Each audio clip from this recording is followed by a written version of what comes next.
Greetings, friends! Welcome back to the Messed Up Movies Podcast, the podcast celebrating movies and filmmakers that embrace the insane, the outrageous, the unhinged, the off-kilter, and the all-around kind of messed up fun you can't take your eyes off of. Maybe in this movie, sometimes you want to. I'm your host, Griffey, joined as always by my friend and co-host you can find wrapped up in the seatbelts riding the stick shift.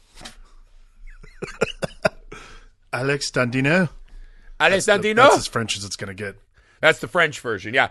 Today we are here to start our November curation that I can only sum up in the one word, excess, right? This is the Thanksgiving American way, right? Day of excess, extra sloth, extra gravy, extra mashed potatoes, extra football that's never a good game. You don't even want to watch. You just do it. And Thanksgiving is just extra, right? So this is a month of excess. We're starting it off. One of our patrons over on Patreon, you can find us at the Messed Up Movies Podcast Patreon page, Nick Brendlow, who started a wonderful YouTube channel that I will post on our account so you guys can find that. He said he would love to hear our thoughts on Titane. Titane. Our super by the way, Nick Brendlow, wonderful man. I have much love for this guy. I really do. He's like one of the few dudes who gives us a lot of comments on our Patreon page, which is really, really wonderful. And yeah, his YouTube channel is great. I'm so sorry in advance, fella, because I think we're going to ruin this for you. He's like, I would love to hear your thoughts. And you're like, we are dumbs. Like, I don't know what you're talking about. I'm not educated. I'm a stupid person. I have a bachelor's in film school. So yeah, I mean, I've done a lot of stuff, but not wise. So it is called Candid, capital G C S E, right? So he does these kind of educational videos about literature and story. He somehow wanted us to talk about Titane, right? So here we go, Titane. Before that, a little business. Make sure you're subscribed to the Misfit Parade YouTube page. Make sure you're leaving ratings and reviews. Find us on the Messed Up Movies Podcast Patreon with Nick. You can join us over there. Make sure you go to Indiegogo. Type in Mr. Cream Jeans. You have to type it in because we've been shadow banned, right? You can find the perk where you can actually join the pod. You can talk about highfalutin movies with us. You can talk about low scummy movies with us. You can do a film festival draft with me, Alex, and any of the other Messed Up Movies podcast hosts you dare challenge. That would also help us make our first movie. That's cool. All right, so we are on to Titane, right? 2021's Titane. I keep saying it like that. I don't know if it's right. Following a series of unexplained crimes, a father is reunited with the son who has been missing for 10 years. If you gave me 500 opportunities to write the synopsis of this movie, that would not be it. Directed and written by Julia Ducournau. That sounds very German when I say it. Sure. Ducournau? Well done. Ducournau. Right? Ducournau. And you may know her from this podcast feed from the movie Raw, which we absolutely loved and we discussed way back in the annals of our discography, podography. So, Alex, Titane is definitely a movie about excess, right? It is about excessive trauma. It is excessive self-hatred. It is excessive other person hatred. It is excessive fear of our own bodies. It is excessive fear of being alone. It is excessive overlooking red flags to no longer be alone. This is, without a doubt, one of the most bizarre films that I have ever watched. My wife said it best. She just goes, it's so very French. And I don't think that has a specific meaning. It's just one of those things that you watch and you go, yep, well, there's something about that. I mean, okay, I'm going to put it this way. And I was like, do you just mean armpit hair and bush? And she goes, no, it's just French. Okay. I mean, I've seen a lot of French movies in my life, and it's not like most of them. It kind of feels like a spawn of the French New Wave.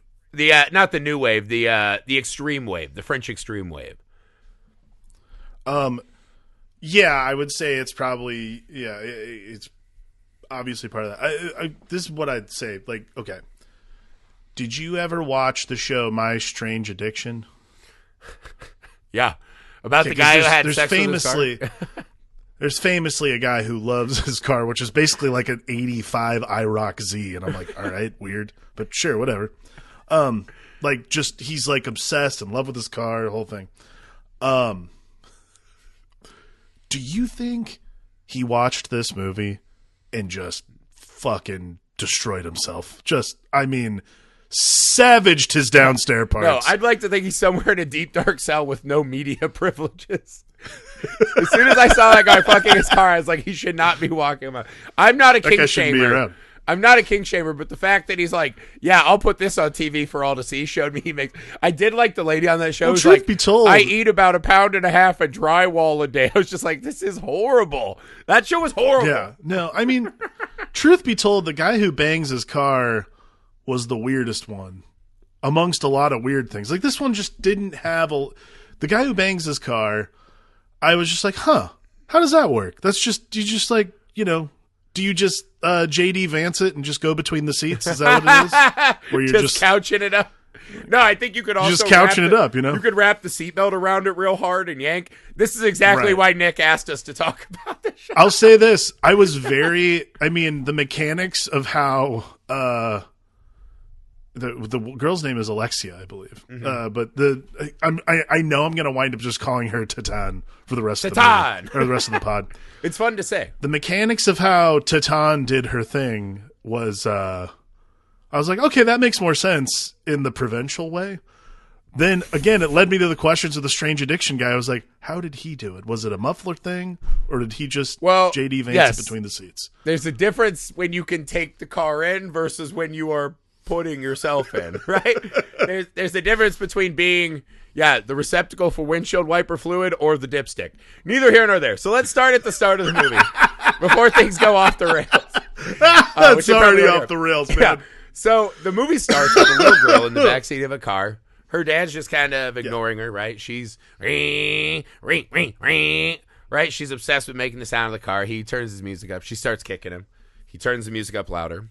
His dad's ignoring the girl, right? She hops out of her car seat. He turns, they spin out, slam into this median, right? He's fine. Yeah. The girl winds up in this full fucking contraption. She has a metal plate, right? We go straight into brain surgery. She is just staring at her father with this hideous Karloff-like stare. The movie immediately cut us into one of the weirdest gigs I've ever seen, which is stripper, but at a car show. Like just stripping on cars, right? You see women with stilettos not worried at all about scratching these expensive cars, right? So she's walking through.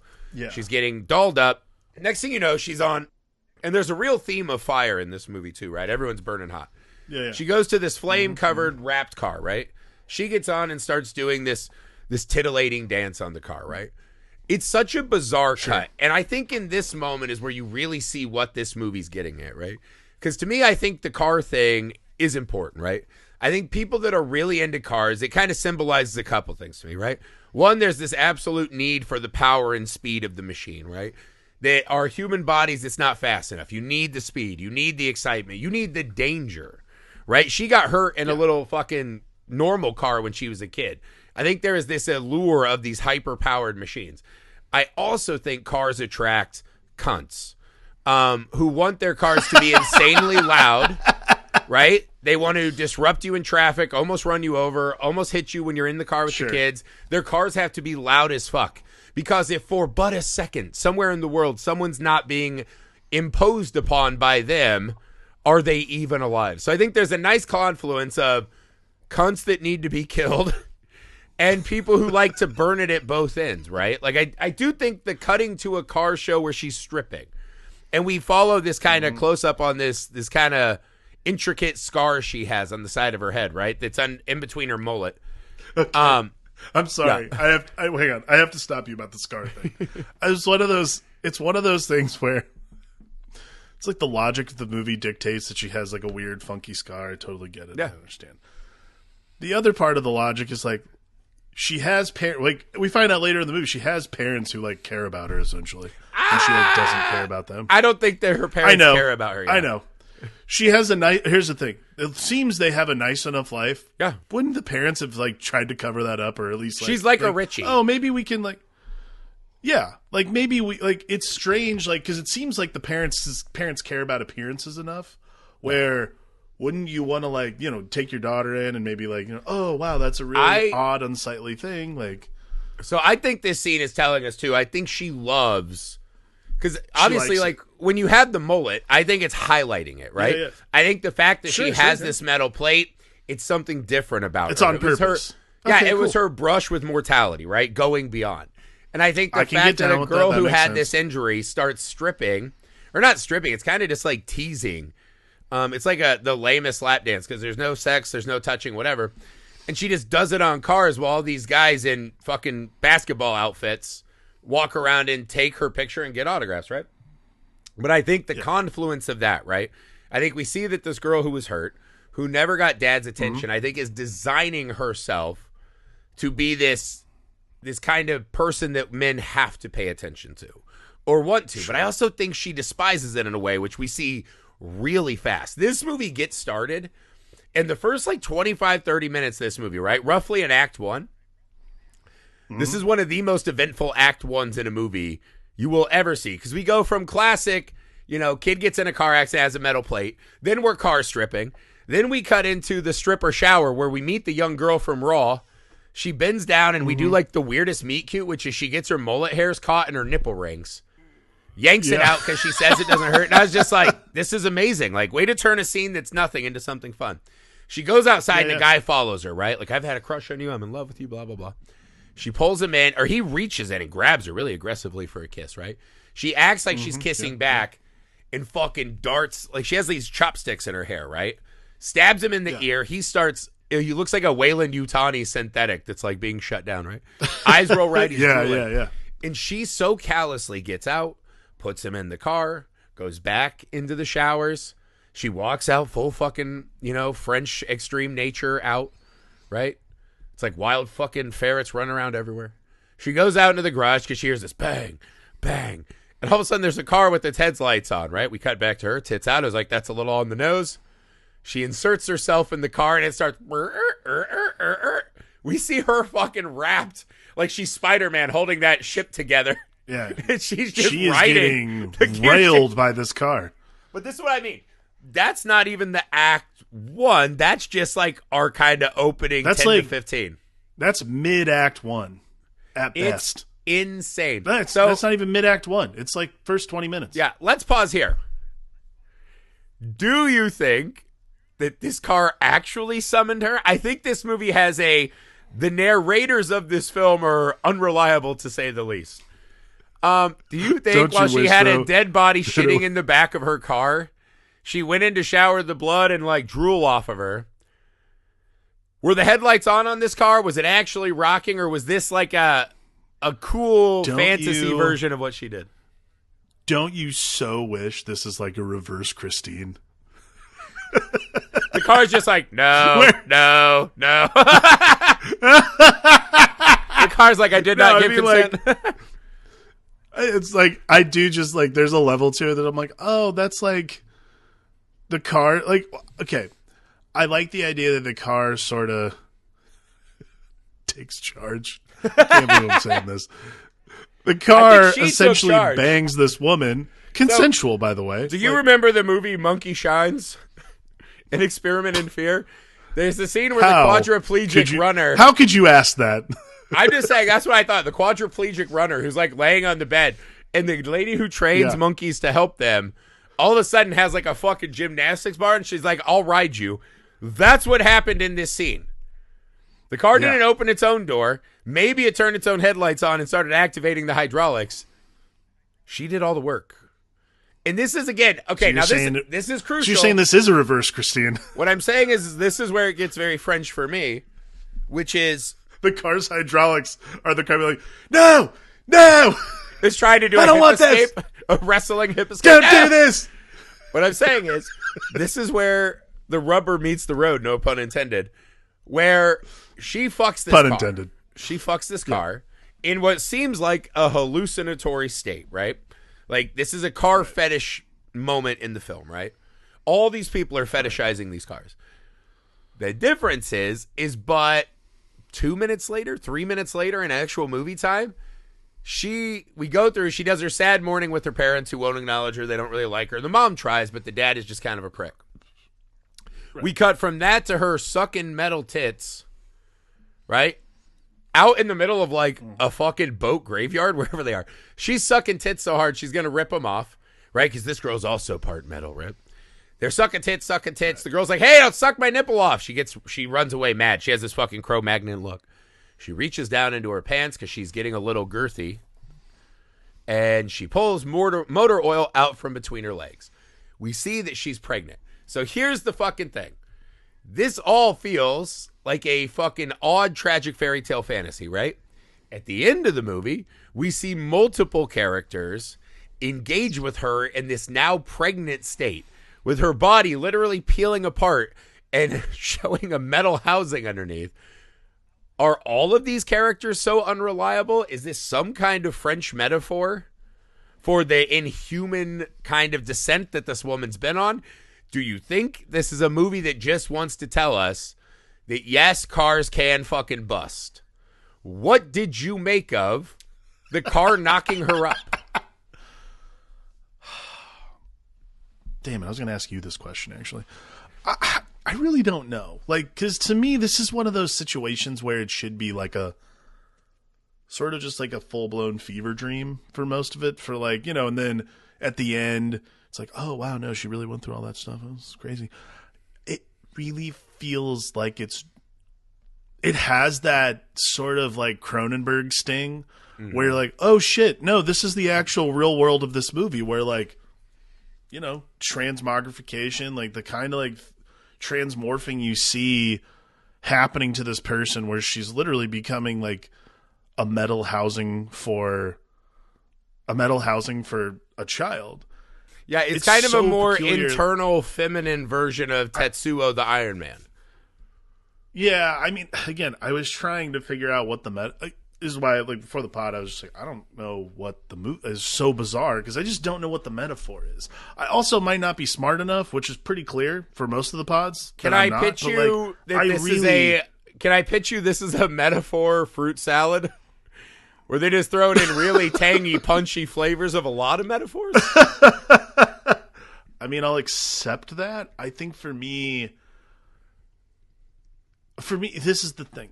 It's so strange because the metal housing, the baby, the whole thing, like her being pregnant is almost secondary to what the rest of the movie becomes, which is essentially like a mistaken identity, hidden identity movie.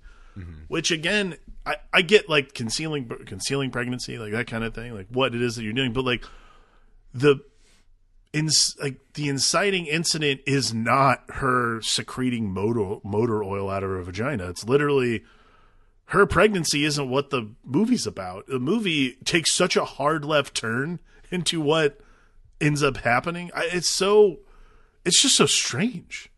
Like, I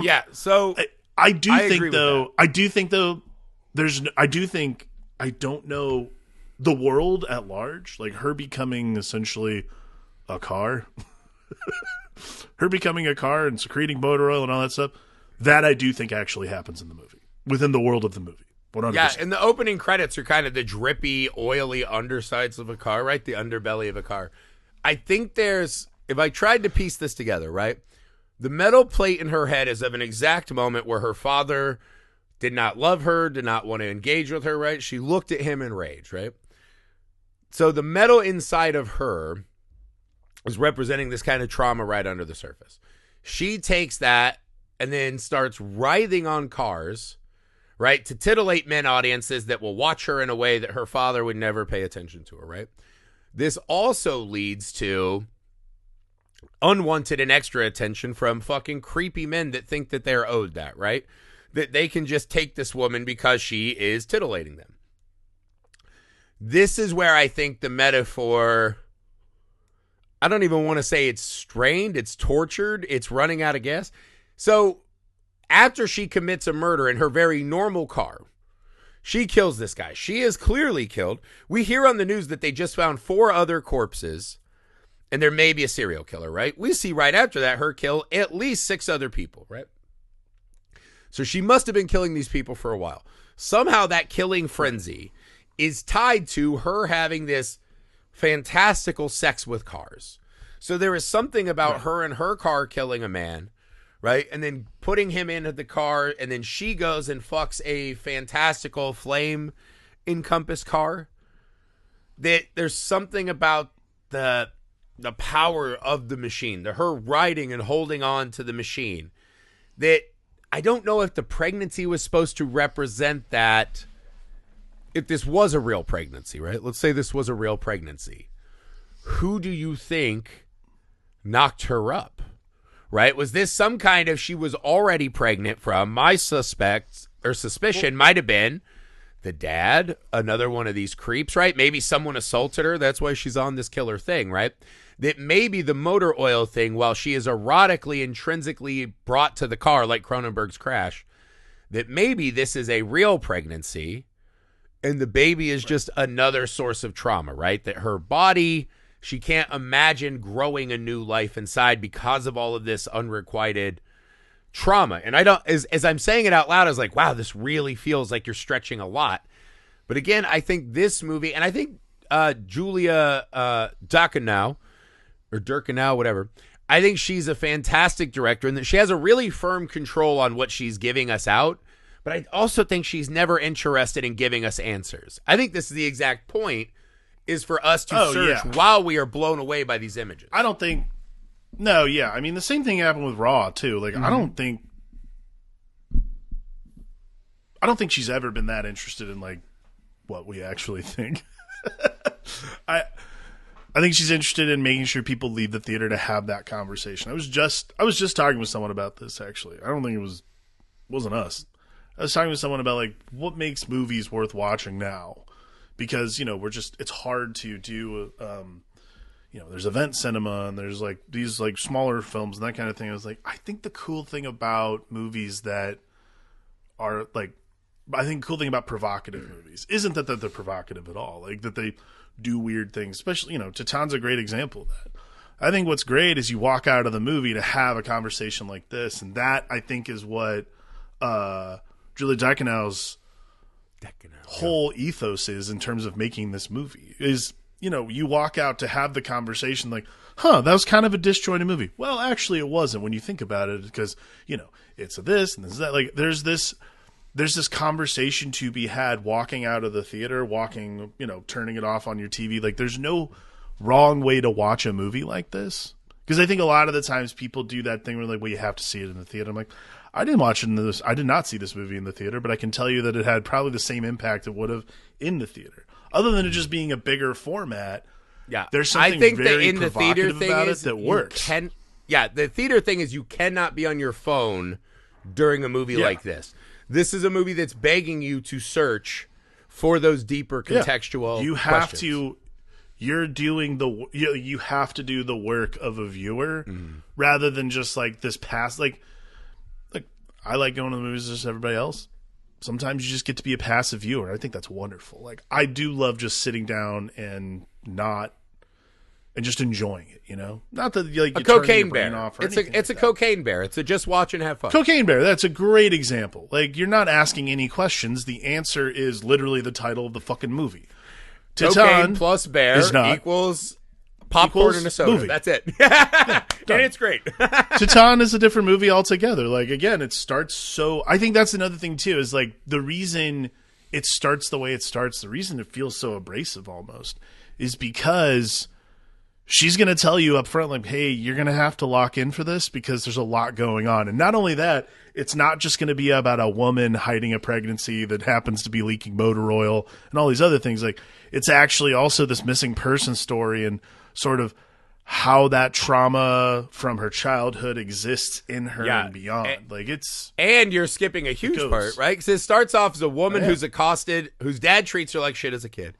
She's accosted by a man. She kills a man. She's hiding a pregnancy, right? So it's all this like, man, this lady's... she's also a serial killer, basically. She's also a fucking serial killer. We see her almost suck that girl's tit off. And because the girl's like, hey, man, I don't want you to eat my nipple. She goes, sees some motor oil in her vagina, kills her. All of a sudden, this shirtless guy comes down. She grabs a fucking fire. By the way, gnarly fucking action scene. Stabs the fire poker in this guy's foot, right? He falls down. She grabs this stool. When she crushes it into his face and then sits on it, Oh and my she's doing God. that. The sound of that was incredible. All of a sudden, another girl comes down with her tits out. Ah! She runs upstairs. She kind of takes a breath, like, God, okay. She goes upstairs. She's a workman, right? She's knocking on the door. She turns around. There's this gigantic shirtless dude who's like, "Is the bathroom full?" And she goes, "Oh, how many of you are there?" Right? She kind of pretends to be weak and hugs him, right? And it's like, "Oh, okay." Yeah. Ah! Stabs his kidneys. The girl with the tits comes flying out. She's like, "Ah!" Tries to put her in a chokehold. Tits escapes. She goes home. She's covered in a blanket. Her dad is watching her through the window, being a dick. She goes inside to burn the fucking blood-soaked blanket and tank top. The fire spreads to the house. She goes upstairs. She steals her parents' bedroom key. Her dad wakes up. They lock eyes. She locks the dad in the house, runs from the blazing house. We never come back to the story of her being a fucking serial killer again. Isn't that a crazy beat, though?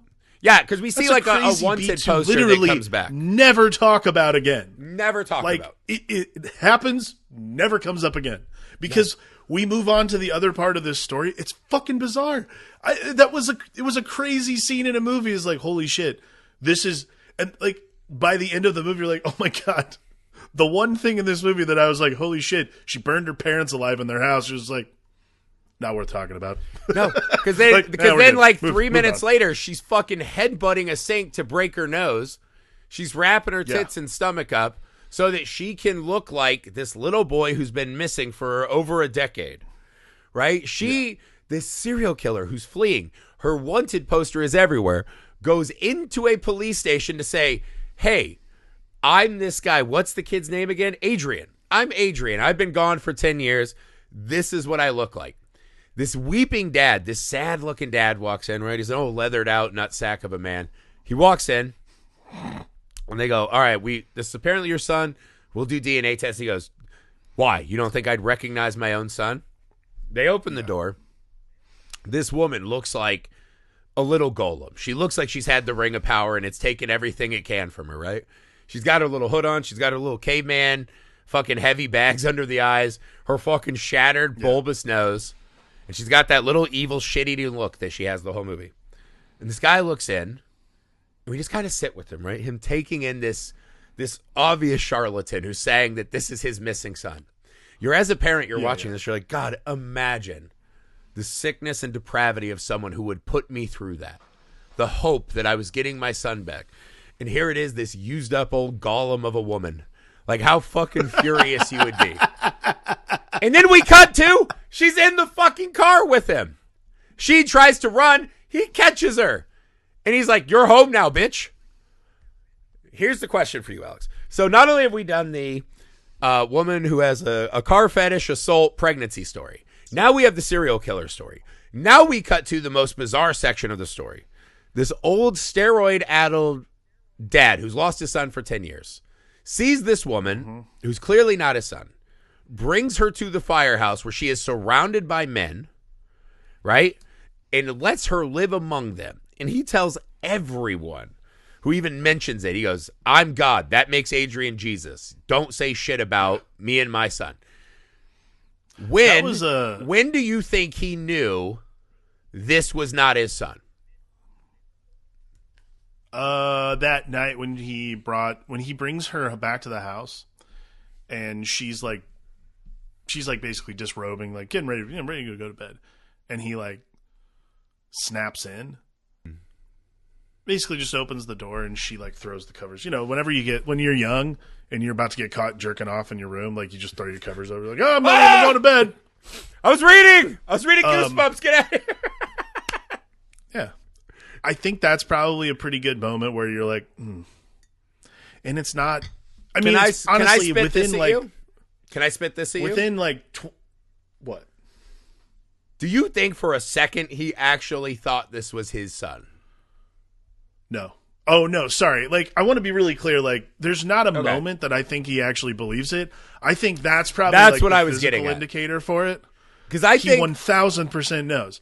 I think the desperation of just wanting to have that piece of you, because I can't even fathom the loss of my child. I'd be fucking done, dude. I couldn't imagine the pain and misery. I'd be finished. I'd tell everyone, I'm like, I love you all, but the version of me that you knew is gone, and now I'm just this husk of a human. The end. Yeah. I can't fathom that loss. So when you even have like an inkling that maybe you can like fill the child-sized hole in your heart, there's a level of psychosis that I can't grasp. But I mean, like, I guess that makes about as much sense as anything else if you're trying to like replace bring a part of you back to life, you know? Yeah, I think there's this weird like this is a bizarre. Somehow these two marbles met at the bottom of the barrel. Where this is a man who is a firefighter. He's a man of power. He couldn't protect his kid. We don't know what happened, right? Him and the mom aren't together anymore. He's this leader of men, right? He's a steroid junkie who's just shooting himself in the ass all the time. He's covered in bruises because he has to be strong. He has to be a protector. We see that crazy scene where he's just doing pull-ups and screaming at himself and flailing on the mat and pounding the floor. This guy's got fucking problems, right?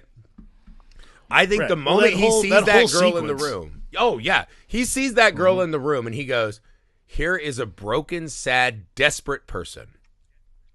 Most of us would say a heinous human being. And we'd be right because he's a multiple-time murderer. He sees this person and he goes, holy shit. Why would this person need to lie about being my son? They really need me. Right? And I don't think he's interested in what the past is, what the crimes are. He's just like, this is a person who needs me. And again, I think we talked to me and my fucking coworkers were talking today, and he's like, yeah, my wife wants to, or my girlfriend is talking about marriage and God, kids. I was like, marriage, nothing changed, right? It's just the first time you're like, not like, well, maybe we'll break up someday. You're together. Marriage, nothing changes. Kids change everything because when you have kids, now there's someone more important to your wife than you, right? There's someone more important than your wife to you, right? The kids do take precedent. They need you. You must protect them. That's it. There is an identity in protecting them and growing with them. And this dad sees someone that has done some series of decisions so poor that they need someone to protect them. Yeah. That is what this guy has been shooting steroids into his balls for years. That's all he wants. And so I think he overlooks what is obviously. Did you ever see that documentary, The Imposter? Yeah. Yeah, so it's this case that's exactly like this, right? This family, they lost a missing child. This kid comes over from a foreign country, and the family just goes, yep, that's him. Knew for sure it was not him at all. And the documentary leads to this series of questions of, why did this family take in this foreign-born kid who's clearly not their kid? Oh, shit, they killed and buried that kid, right? That's what this movie is, but in kind of a French high art way. This guy just sees a chance to be in charge of another younger person. Well, it's like, it's not even in charge. Like, for me, it's almost like a redo, especially towards the end of the movie. Like, you're just like, I get the opportunity to do a piece of parenting that I never thought I was going to get, that I never got the opportunity to. I think there's something about like this collective trauma they all share. Because then the mom from Jump Street knows because she catches. Everyone knows from Titane, Jump Street, yeah. Sorry. Dude, she walks in and grabs her fucking ripping apart stomach. Boobies, pregnant belly. She's like, yo, I know what's up. Well, no, what she says is great. And she goes, whatever nefarious reasons you have, she goes, for whatever nefarious reasons you are exploiting this man's folly, paraphrasing, just take care of him. Because the mom knows he's broken, right? That he died when his son, she goes, whatever nefarious reasons you're exploiting his folly, just take care of him. And to me, that was the movie. Just take care of him. And to do that, you have to let him take care of you. There's a scene when he asked Titane to shoot the fucking steroids into his ass. And he kind of freaks out on her. And he's like, I take care of you, not the other way around. Because in that moment, his illusion slips a little bit. This is no longer his innocent little child he has to protect, right? There's something, it's so weird, but these like two kind of broken souls finding this game of house, this game of make-believe. They give them something they never need because Titane, what was the inciting thing in the movie? Her dad wouldn't give her a moment of time. Now she's got the opposite. This is a super fucked up way to get to the story of, can you heal with somebody who Can you heal a piece of yourself with someone who's just as equally destroyed? Yeah. Like, are two broken people going to be able to like make a thing, make a run at being normal? Mm-hmm. And I think there's a lot of different ways to do this movie. Obviously, this is an extreme version because especially towards the end. But I do think that there's like something really honest about that part of the story, because it is like a conversation about like, we just said it, like I couldn't move forward. I'd be lost. So like, could I move forward? How would I move forward? Like, how could you fill that piece of yourself? Yeah. If you found a chance to play make believe, would you? Yeah. I think it's so complicated. And again, I have no way of fathoming that loss. Yeah. So, I like, mean, the other firemen are telling him, hey, this might be this crazy lady. Yo. And at one point, they're having like the rave after the fire, and they're like, yeah, they throw Adrienne up on the truck, and she starts doing the fucking and Buffalo she starts Bill doing dance. her thing. Like, And the dad walks in and is just like, God damn it. Like, you got to pretend in front of these guys. He walks out, and they kind of are still okay, right? They all fucking know. They know. All fucking know. The dad knows. He even comes in at multiple times in the movie. The one time he comes in, and he sees her tits, right? She drops the towel. He sees the tits. He sees the belly, and he goes, no one can tell me you're not my son. I don't care who you are, right? He's even openly admitting that he's known for a while. He just wants... There's the one scene where they're getting drunk and he's kind of wrestling with her, right? And she runs out. And she gets on the bus and sees this lady who's like this other kind of, lady of the night type.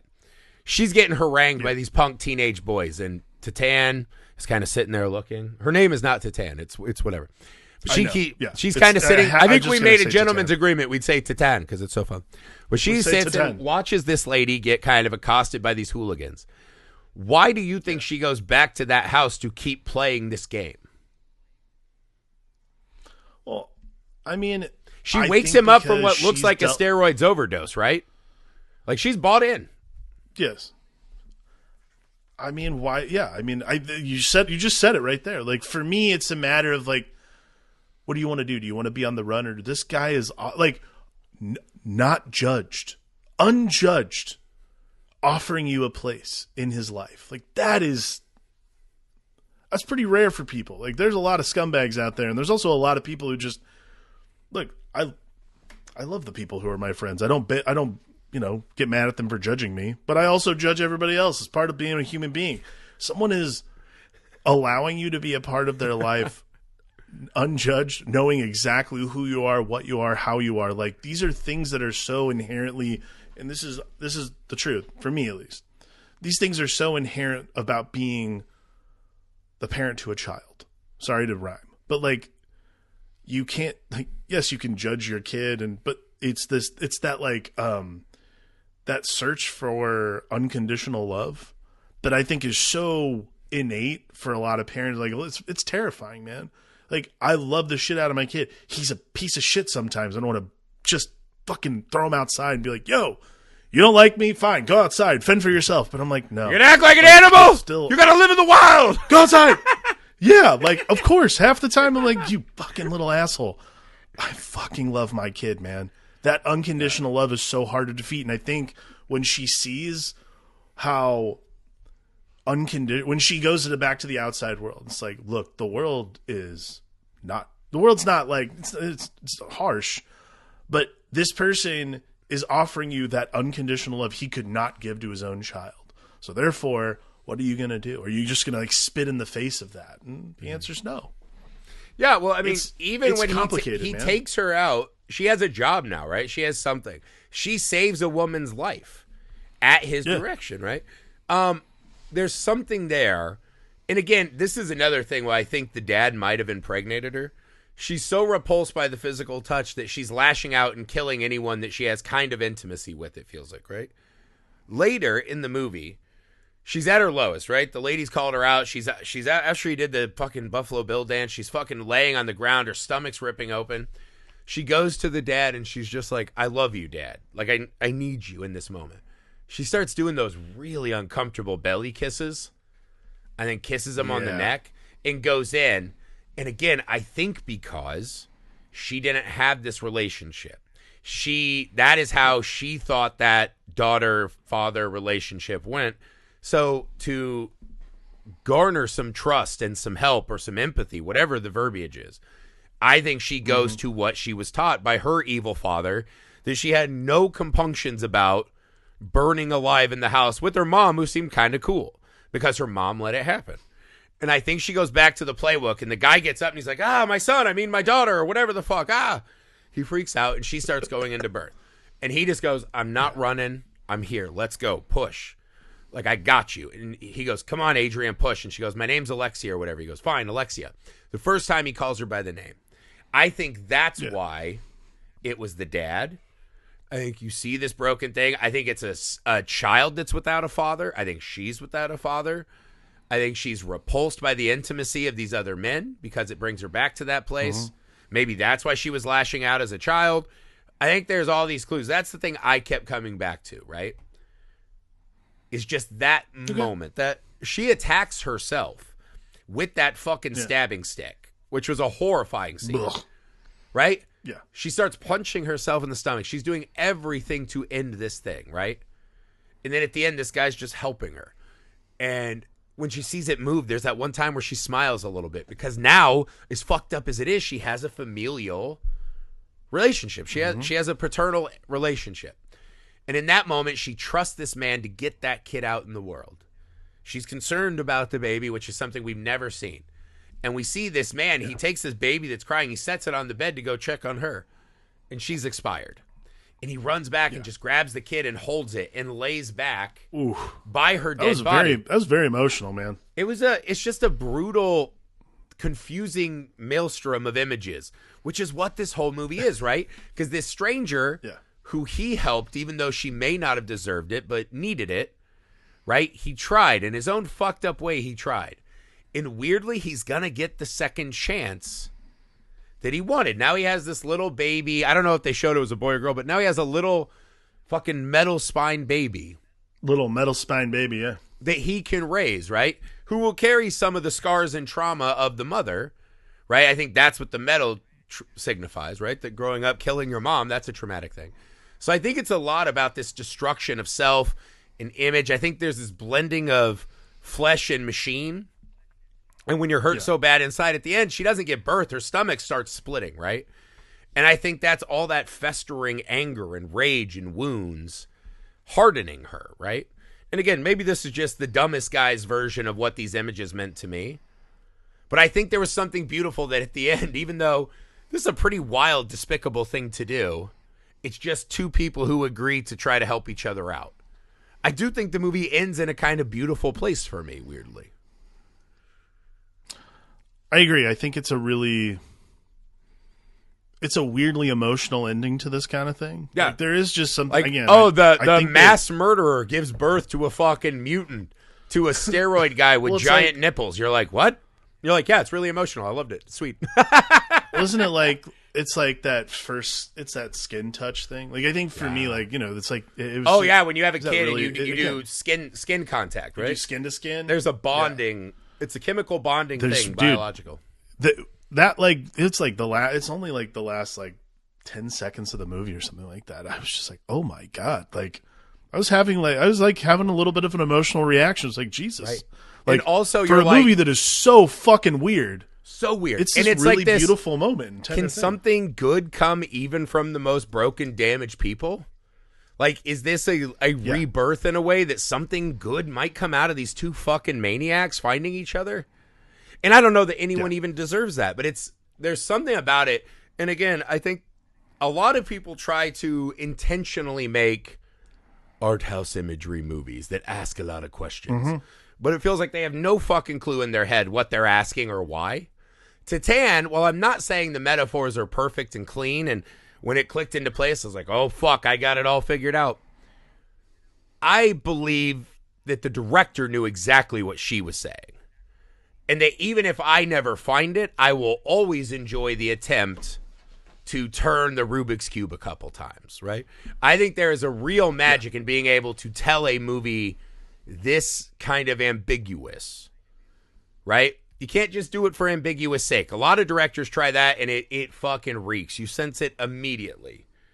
I don't think that is this. I think this is the best kind of art house poppycock. Yeah, that's a great way to put it. Art house poppycock.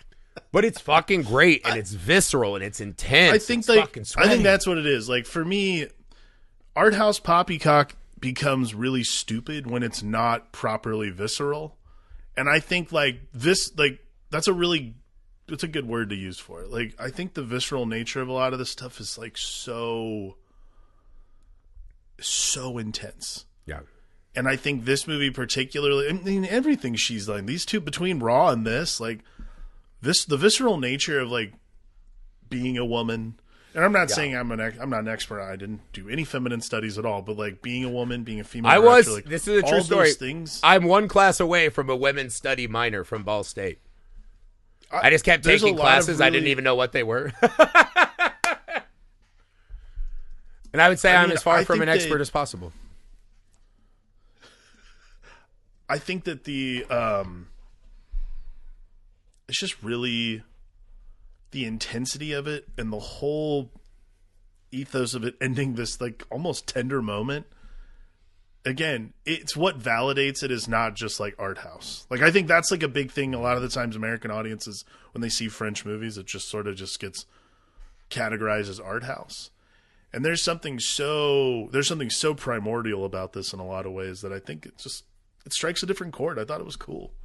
Great pick. Yeah, I think it's one of those, you see a lot of art house poppycock. There are a lot of movies that describe themselves as Lynchian or Cronenbergian, and I think hate that almost as much as Orwellian. They're like three of the most misused descriptors of movies and tales because they don't get the core of what those things are, right? I thought this was a really beautiful, visceral ride. Alex, what's the most messed up moment in Titane? Boy, man. Yeah, fucking pick your poison. I mean, I would say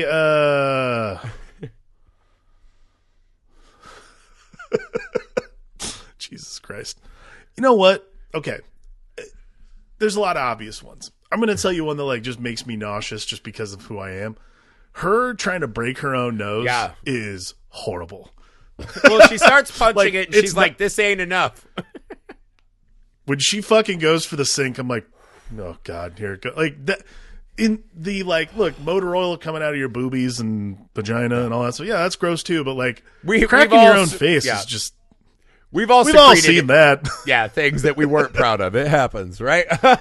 Yeah. God, there is a plethora. From locking your parents in the house to burn them alive, to using a bar stool to split a man's face open and then sitting on it. There's so many. I know it's so...